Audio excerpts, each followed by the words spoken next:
Nyame mo na nima dom baby ayaresa wo bia ono na na duro free Samaria anka bo bia enso ye adwuma osa yare Bible say onama okoni nyina na nifrafo ohuade sutifo oti asem kwatafo humfi na bubuafo osora nante mennim se ofiri pepem yi yawo no efiri umu a Nyame de ne sabe kan ma wa restore wani no back.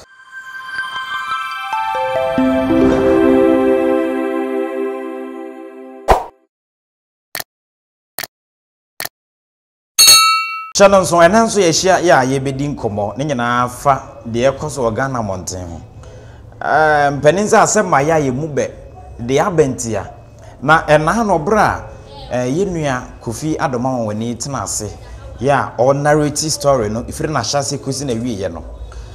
o kanse mebre se bra empo sa ha no to no na o hye ne fa beka se osaje force ya Dr. Ajimambedu ana eye Kofi festival Kofi Kobi de eto ne nyina no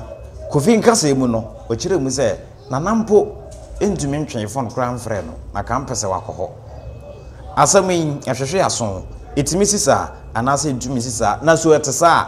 nana ne kwanso no faaye anase nya ne kwanso no ne ekwata ne eba atane gina ho ne atandrudo ye no odoma number 1 busu epene twetwe ho nkoma na afa ye nhwe de Kofi ede tu dwai nana wada roma ma hyeden ye ne yakọ na se de wasi efra obrisi de na chese ni braba na nso be yenden peninsa asabe asankese tu be mase se de mo kan ye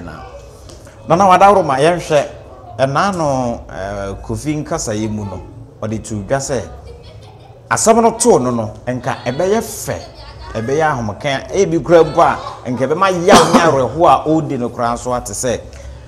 osaje for osia Dr. Ajimambedu o call the program no betwe phone e de afre ebisa se so Kofi ho tese ana empo obetutu na namo e de akwa Kofi nenzo ebensi ana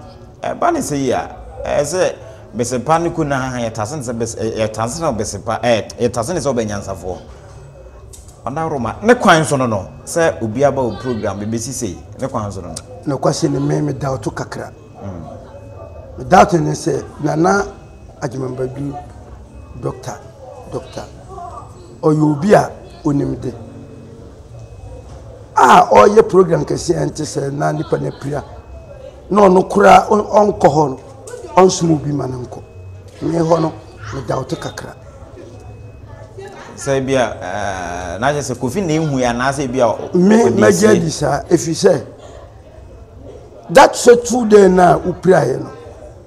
send your pain na wo fanti so obi kura wo ni week na odawa ni nyina wo fire mu ni nyina wo hobia wo agise obi na bebo amane say say anunti na me ka say me what doubt kakra ho if say me tie na yire na video bi a oye na omo ye na interview ma ne kan say in fact nana ba ho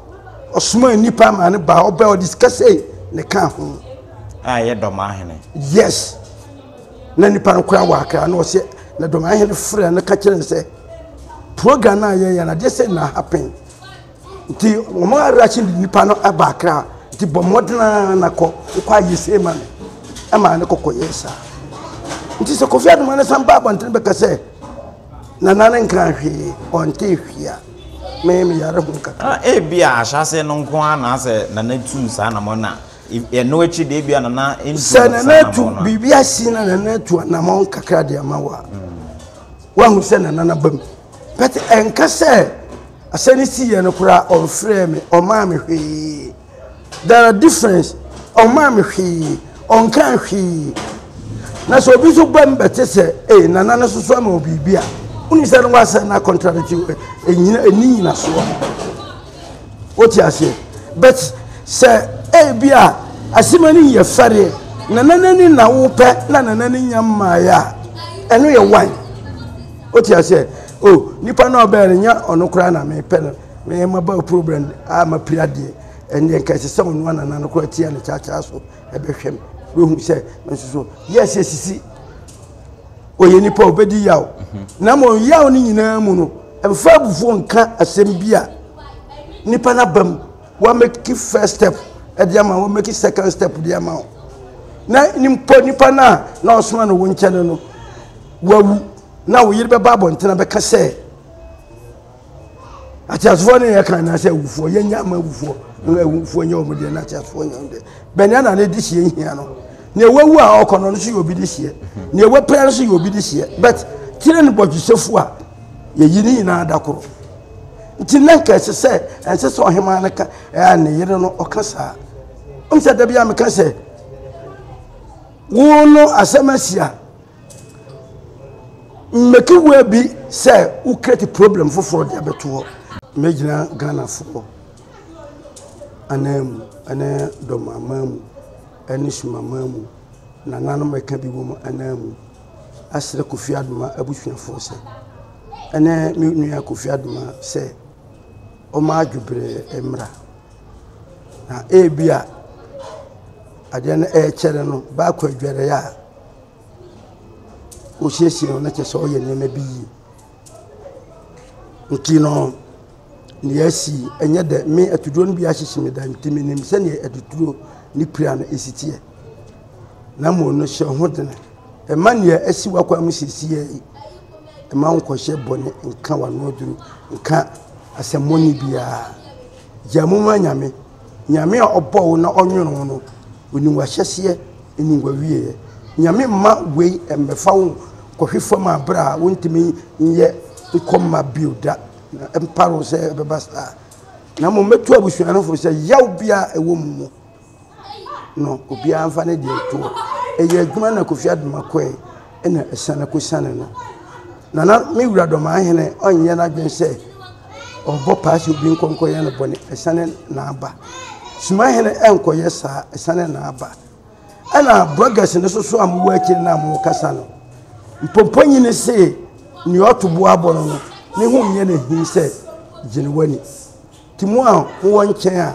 mo kasa jinwani no mo nyina mo nyai na ye nyina emfa akoma kro ense ama Kofi Adoma ho to program na oye no na efe ede yakono ye nikan so ne wafa mo ni nuanom Kofi Adoma ye responsible man wo yire wo ma o hwe nkura hwe wo fase menin se sabiri a we ni baa no ba bia tosini Kofi nyame ni se wo so wo so we ubetumi asoa na wugya nyame mu a wutimu nya ho hwe enti mi gira nyankopɔ mo bro ho so asrɛ enimu adom e dia ma se nyame mo na enimu adom ba bia yaresa wo bia ono na na duro fi Samaria anka bo bia enso ye adwuma osa yade Bible say onama okoni na na nifrafo ohuade sutifo ɔte asɛm kwatafo hu mfi na bubuafo ɔsɔra nante menim sɛ wo firi pepem yi yawo no efiri umu a nyame de ne sabe kan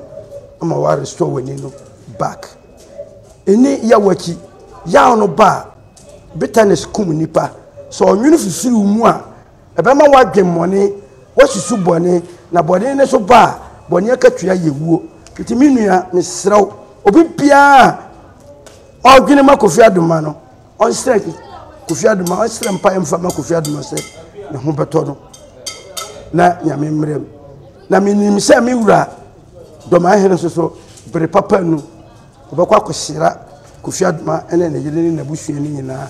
se ne papa ne se ye na doye no abusua no na baba mo betenenka very soon mo betenenka nti mo nka makoma ntomo yem wenya bono na nye asante eye yanka